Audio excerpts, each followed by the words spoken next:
yego ndakeka umuntu uri kunkurikira wese ajya arota akabona ibintu byinshi bitandukanye bimucanga bimutungura muri iyi si dutuye, ariko nanone agakebo kari mu nzozi cyangwa se agakebo kari ibitagaragara aricyo twakwita roho ye cyari cyagiye ahandi hantu. Ariko nanone wakongera kwibaza ku rupfu ugasanga rufite aho ruhuriye n'ibitotsi, ariko nanone ugasanga ni urugendo rutarangira.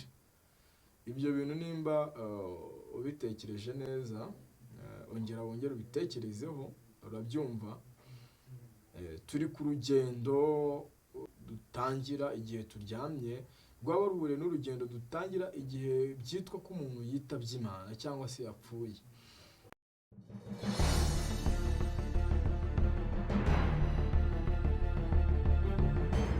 Yes, kanizere kumeze neza aho uherereye hose, amajyepfo, amajyaruguru, uburasirazuba ndetse n'uburengera bwaryo. Ni The Boss wawe nk'ibisanzwe. Ino ni YouTube channel yanjye yacu, nkushimira ko uyikurikira umunsi ku wundi. Yego, ni byiza n'iby'agaciro, ndetse turabibashimira kandi turabibona. Uyu munsi rero ndagarutse, ni The Boss wawe nk'ibisanzwe. Ndagira ngo tuganire ku byavuzwe, ibyakozwe na muntu. Ndagira ngo tuganire ku mayobera y'ibyo tubona muri iyi si dutuye, cyane cyane ku bivugwa, ku byakozwe bitangaje, mu buryo butangaje, ndetse turabigereranya cyangwa se turabihuza n'indoto n'uburyo turyama, ukaryama mu rugo iwawe ukabyuka, ariko nanone ukaza kurota uri ahantu hadasanzwe, urimo urakora ibintu bidasanzwe, cyangwa se ukaza kurota uri kumwe n'abantu badasanzwe utari usanzwe ubona. Ari igihe umuntu azakubwira ati ariko urabizi, ati njyewe nijoro ndyamye naje kwisanga ndimo ndarota aho narindi kumwe na Yesu Kristo, cyangwa se aho narindi kumwe na Musa, na ba Yakobo. Abantu benshi babayeho mu myaka myinshi ishize. Ibyo bintu ni ahantu bihuriye n'ibikorwa bya muntu tubona muri iyi minsi bitangaje.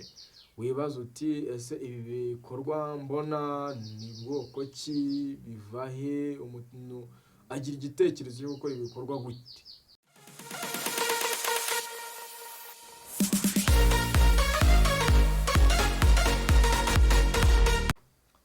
Yes, okay, hanyuma ndacyakomeza tuganira, kandi nanone muranyunganira, nemerewe gusobwa namwe mugatanga ibitekerezo aho ngaho muri comment section, mumbwira ese mwe mubibona mute iby'isi dutuye ko ari amayobera koko, wowe ubibona ute? Hanyuma ndagira ngo nkomeze, nari nabahaye urugero, ndagira ngo mbahe ku rugero rwa hano iruhande rwanjye. Murimo murabona hano afite ururabyo murarubona. This is a man made, cyangwa se iyi ni artificial intelligence. Ubu ni ubwenge karemano bw'umuntu, ndetse ururabyo nk'uru rukoze mu buryo butangaje cyane. Ukibaza ese umuntu akura hehe ubushobozi nk'ubu? Akuraho ubushobozi bwo gukora igikoresho nk'iki ngiki muri iyi si dutuye? Ese nta zindi mbaraga zaba zifashishwa? Wowe ugasanga nicyo bagukinze, ugasanga hari ibyo badukinga mu bikoresho bimwe tubona mu ikorwa ryabyo.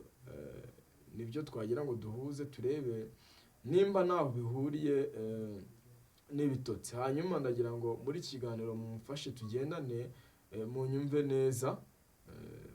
neza. Yego, ujya ku ruhande cyangwa se ndamutse ngiye ku ruhande, banyandikira ukambwira uti ariko ngibi ndabyumva gutya, ndabyumva muri ubu buryo, nta kibazo, wemerewe gutanga itekerezo cyawe. Hanyuma ndagira ngo tuganire ku bitotsi, twibaze se ni ukubera iki usanga abanyamasengesho bakomeye cyangwa se abahanuzi benshi, kubemera ubuhanuzi nimba bubaho koko, usanga akenshi bifashisha imbaraga zo guhumiriza. Ese ziriya mbaraga zo guhumiriza reka tuzibazeho ko usanga n'umuntu cyangwa se wowe ubwawe iyo ugiye kuryama bigusaba guhumiriza kugira ngo ubone ibitotsi, ubone uko uryama neza, uko uruhuka, naho byaba bihuriye na biriya twita guhanura, ko usanga byose ari kimwe. So ndagira ngo rero twisanishe gato ku bitotsi, ndetse twisanishe ku bitotsi n'ubuhanuzi, cyane cyane twibaza impamvu abahanuzi babanza bagahumiriza cyangwa se bagasinzira kugira ngo babashe guhanura. Burya rero igikorwa cyo gusenga kigendanye n'icyo twita meditations cyangwa se meditation mu gifaransa, aho ujya ahantu ukiherera wowe ubwawe, nta muntu ukurogoya, nta muntu ukuvugisha amagambo menshi, ukaba wakitekerezaho, ukaba wabasha kwibona wowe ukibona. Isanga icyo gikorwa cyane cyane gifite aho gihuriye no gusenga, kandi ushobora kujya ahantu wiherereye ugahumiriza cyangwa se ukavuga amagambo ari butume uruhuka. Ibyo nabyo turaza kubyisanisha nabyo. Ndagira ngo twumve neza iki kintu, twumve neza urugendo ubundi rufite aho ruhuriye n'ibitotsi, rufite aho ruhuriye n'urupfu. Kuko nanone iyo dutekereje dusanga umuntu yaryamye asa nk'aho atangiye urugendo ariko ruri burangire mu gihe runaka, ariko nanone wakongera kwibaza ku rupfu ugasanga rufite aho ruhuriye n'ibitotsi, ariko nanone ugasanga ni urugendo rutarangira. Ibyo bintu nimba ubitekereje neza, wongere ubitekerezeho, urabyumva. Turi ku rugendo, aho bihuriye cyangwa se aho urugendo dutangira igihe turyamye rwaba ruhuriye n'urugendo dutangira igihe byitwa ko umuntu yitabye Imana cyangwa se yapfuye.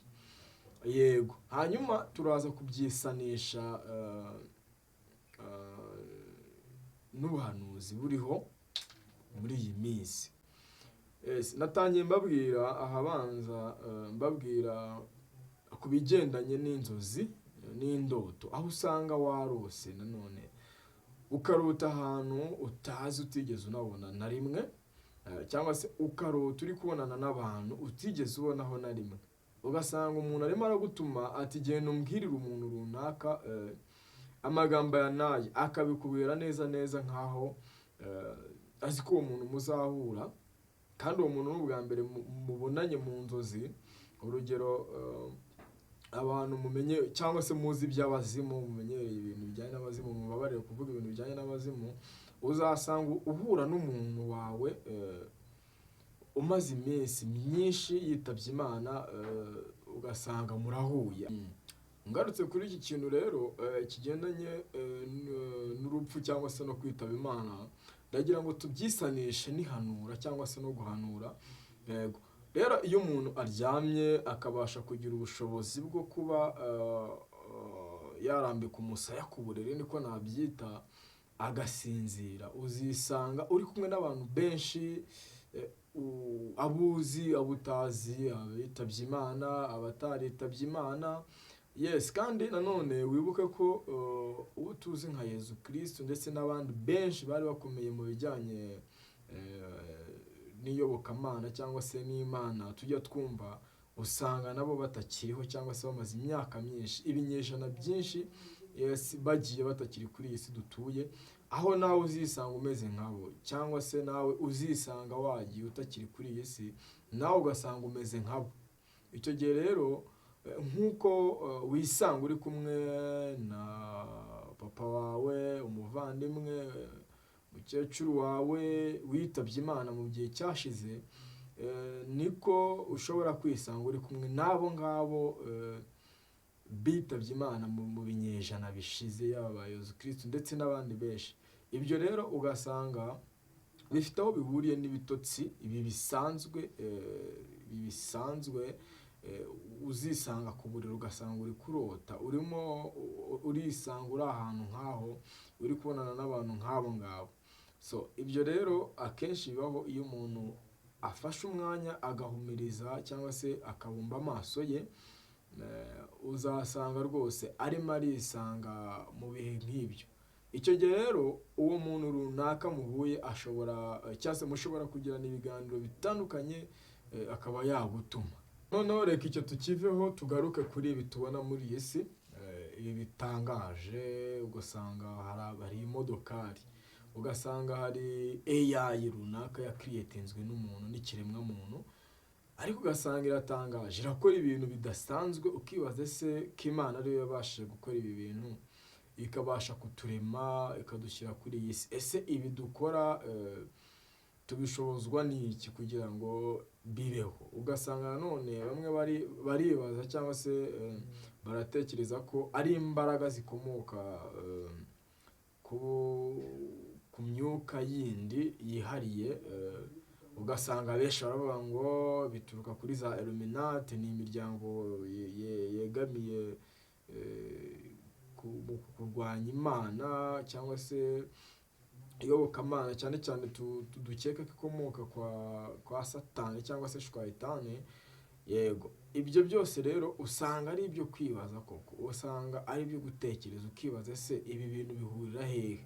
Ni gute usanga ufite telefone irimo taburo, ugasanga urimo urarebaho amashusho, urimo urakamera, ugasanga birimo ubwenge bwinshi, ukibaza ese ibi bikomoka hehe? Ntaho bihuriye n'izindi mbaraga zidasanzwe.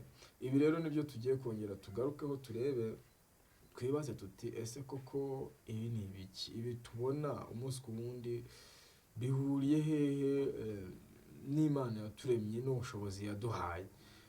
Ibyo rero nibyo twita artificial intelligence, tugereranyije na natural intelligence. Aho uzasanga uri kubona igiti giteye ariko nanone kitararemwe n'Imana, ahubwo ari umuntu wakiremye.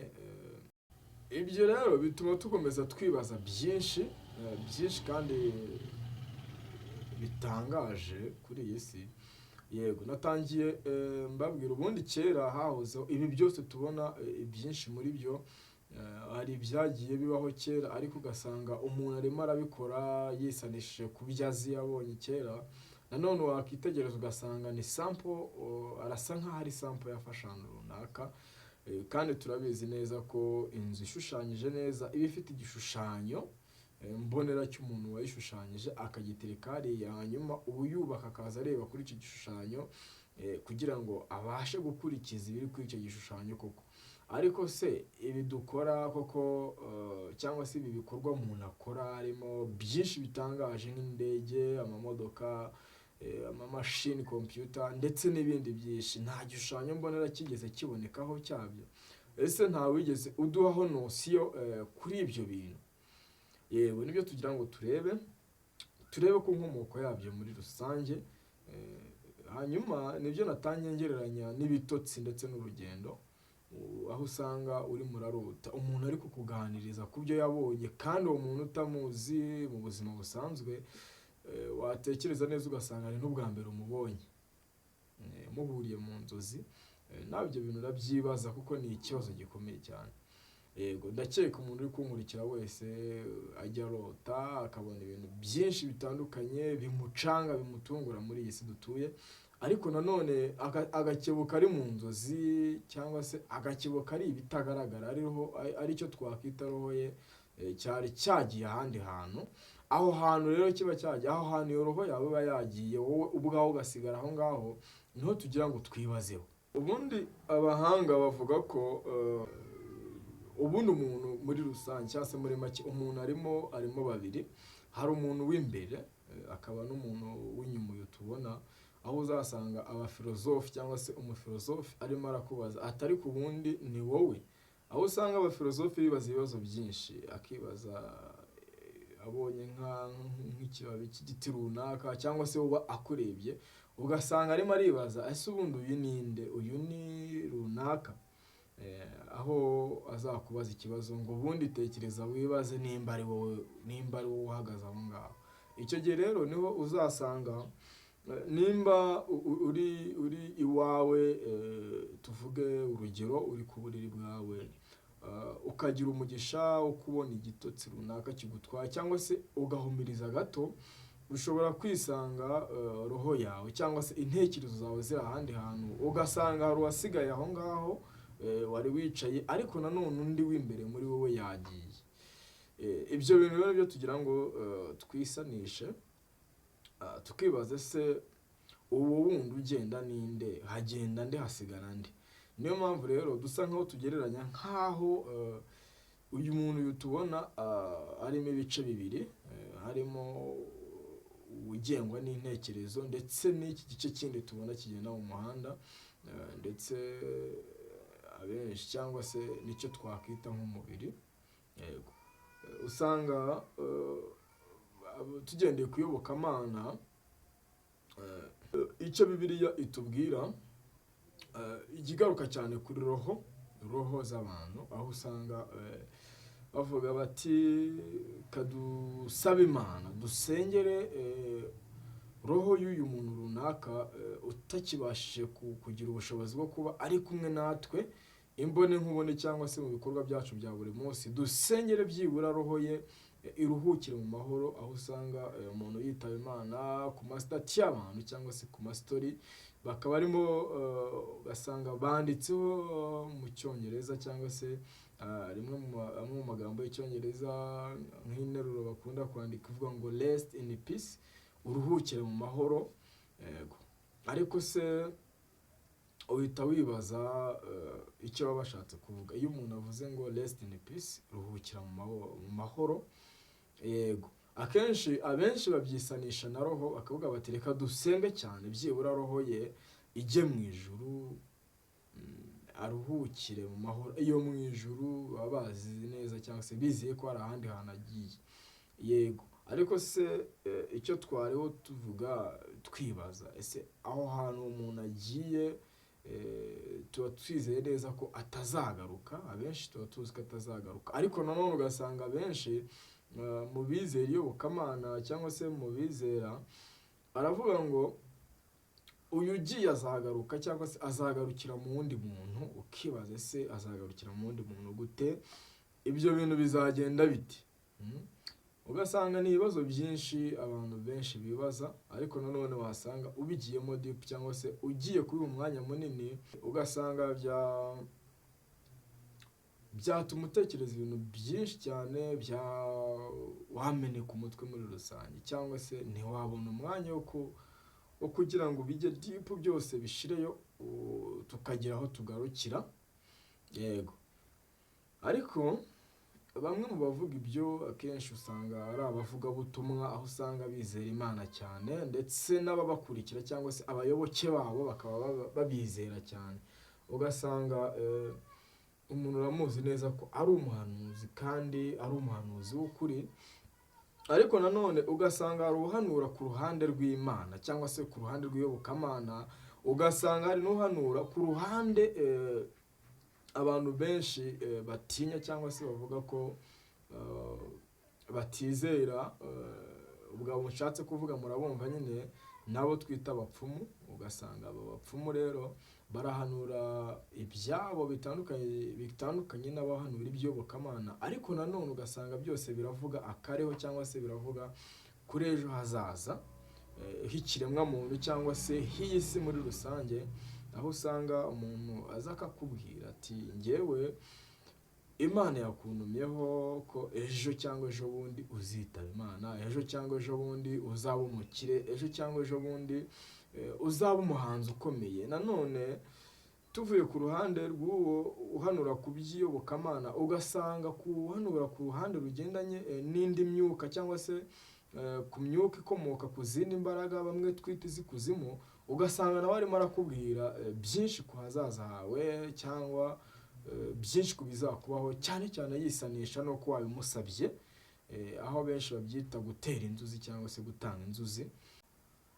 Yego, ku bantu rero mukurikira wenda cyangwa se mujya mwumva ibiganiro by'umusesenguzi w'amakuru y'ibijyanye n'imyuka cyane cyane twemera cyangwa se n'ibijyanye n'iyobokamana, ubu ni umunyamakuru Rock Kimomo ukunda kuvuga cyane kuri ibyo bintu. akunda gusesengura ku nkuru zivuga kuri shwayitani cyangwa se kuri shitani, cyangwa se ko abenshi bita rusoferi, cyangwa se yego katumwita rusoferi kuko niryo zina ngo yahoze yitwa cyane cyane mu ijuru. Ugasanga benshi bavuga nkaho bamufata nkaho ari umuntu mubi cyane, ariko nanone wareba ugasanga koko nibyo, bitewe n'ibikorwa byinshi bigenda bimwitirirwa, ariko nanone ugasanga hari abamwifashisha mu bikorwa byabo bya buri munsi, yaba mu kurya, yaba mu kunywa, cyangwa se mu buzima bwabo bwa buri munsi, cyane cyane ku bigendanye n'iyamamara. Abenshi bisanisha n'iyamamara, cyane cyane aho usanga bavuga ko umuntu yamamaye kubera ibikorwa runaka bya rusoferi cyangwa se shwayitani. Yewe iyo myuka yose rero usanga hari abifasha no mu buhanuzi nk'abapfumu. Ugasanga benshi baravuga bati uyu muntu runaka yambaza za nyabingi, cyangwa se ajya yifashisha nyabingi kugira ngo abwire abantu ejo hazaza, aribo twita abapfumu nyine.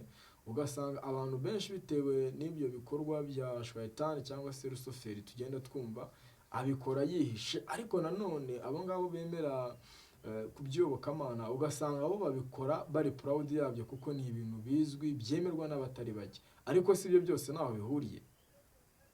Ibyo byose rero nibyo tugiye gusa nkaho tugiyemo gake kugira ngo twisanishe nabyo.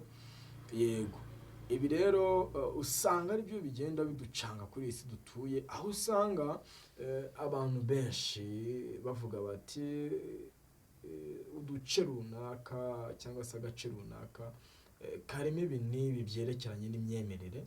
Cyane cyane ugasanga abantu bagiye bajya mu myemerere cyane yabo, hari ibyo bagenda birengagiza. Ariko ibyo nanone reka tubiveho, tujye dukomeze n'ikiganiro cyacu turiho uyu munsi. Yego hanyuma twari turi ku bigendanye n'amayobera na byinshi tubona bitangaje kuri isi dutuye, ndetse n'ibyavuzwe bikaba byarakozwe na muntu bitangaje, kandi koko nawe iyo ubirebye ukabona biratangaje. Nagiye mbaha ingero nyinshi zifatika, twibaza tuti se Imana niyo iduha ubushobozi. Ariko nanone hari abavuga ko hari imyuka myinshi, cyangwa se hari ibintu byinshi byoherezwa mu buryo tutazi biza guha abo bantu bakora ibyo bintu izindi mbaraga. Ariko si byo nibyo, ibyo nibyo koko. Reka aribyo dukomeza tuganiraho muri rusange. Natangiye mbabwira ku bintu bijyanye n'urugendo n'uburyo umuntu ashobora guhura n'abandi bantu runaka bari kuri iyi si cyangwa se batakiri kuri iyi si, mukaba mwagirana connection ihambaye, cyangwa se mukaba mwagirana ibiganiro byinshi bihambaye byabageza ku bukungu. Kandi nanone ugasanga umuntu muri kuganira ku bijyanye n'ubukungu ntakiri muri ubu buzima, ukibaza icyo byamumarira, ukibaza icyo byamufasha mu buzima busanzwe, kandi atakiri kuri isi dutuye. Ni iki ndagira ngo nkubaze iki kibazo kivuga giti, ese wari uzi ko abahanuzi b'ukuri bariho koko muri iyi si? Ariko nanone wari uzi ko abahanuzi b'ibinyoma, cyangwa se abavuga b'inyoma, abavuga ibintu bitabaho, bitazigera binabaho, aribo twita ababeshyi, nabo bariho? Ni nabyo byeze cyane, aho uzasanga umuntu yigize umusikama cyangwa se yigize umubeshyi mu bandi bantu, arimo arabiyoberanyaho, abasaba kuba bagira icyo bamuha kugira ngo agire icyo ababwira kuri ejo habo hazaza. Ariko nanone iyo urebye usanga ibyo bintu ari ubujiji kuba babikorera. Ntabwo ari byiza ko umuntu yaza akakubwira ngo mpa amafaranga nkubwire ku buzima bwawe bw'ejo hazaza. Icyo gihe uwo muntu ashobora kuzasanga ari umusikama, arimo ashaka kukwicira ubuzima, cyangwa se arimo ashaka kukujyana ahandi hantu. Nanone uzasanga umuntu arimo araza agusaba kuba wagira icyo umuha kugira ngo aguhe ubutunzi runaka, yifashishije ubushobozi afite mu bijyanye n'imyuka idasanzwe. Icyo gihe rero abo bantu nabo bariho kandi bazaguha ubwo butunzi, ariko ubwo butunzi ntabwo buzagira icyo bukumarira, kuko n'ubundi bizarangira bukugizeho ingaruka zikomeye bitewe n'aho ubwo butunzi bwavuye. Niyo mpamvu rero tugomba kwitonda. Ibyo bintu biriho cyane, ibigendanye n'imbaraga zidasanzwe biriho. Niyo mpamvu duhora tubasaba, cyangwa se njyewe ku giti cyanjye nagusaba kujya witonda, ukitondera buri kimwe cyose kikuganisha ku bukene cyangwa se kikuganisha ku bukungu, kuko ejo gishobora kukwicira ubuzima, gishobora kuba cyakujyana mu kaga. Ndagira ngo nkwibutse ko iki ni ikiganiro ibyavuzwe, ibyakozwe na muntu ndetse n'indoto muri rusange ni amayobera y'ibyavuzwe n'ibyakozwe na muntu. Iki ni ikiganiro rero mwarimo mwumva mugezwaho na The Boss Vava nk'ibisanzwe. Ino ni YouTube channel ya The Boss Vava. Niba utarakora subscribe wagira vuba, kuko tubaha ibiganiro byinshi by'ubwenge bidasanzwe bivuga ku bintu byagufasha mu buzima busanzwe.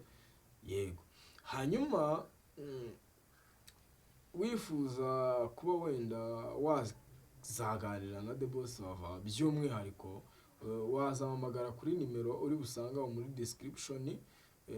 Reka nyikubwire ngufashe nkorohereze, ni 078 763 iyo niyo nimero ya The Boss Vava. Wamubonaho umunsi ku wundi, yaba kuri WhatsApp yaba n'ahandi henshi hatandukanye ku mbuga nkoranyambaga. Wadusura, ni The Boss Vava nk'ibisanzwe.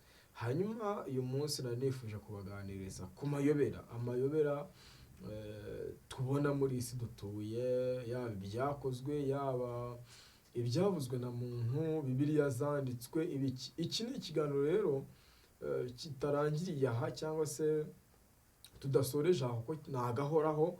Muzaza mukigezeho kuri YouTube channel ya The Boss Vava umunsi ku wundi. Wumva hari icyo uri gutoramo, hari icyo uri gukuramo, watwandikira muri comment ukatubwira uko ubyumva, ukanaduha igitekerezo cyawe muri rusange. Hanyuma uno ni The Boss Vava nk'ibisanzwe, nkushimira kuba unkurikira umunsi ku wundi. Ciao ciao, nawe utaha mu biganiro byacu.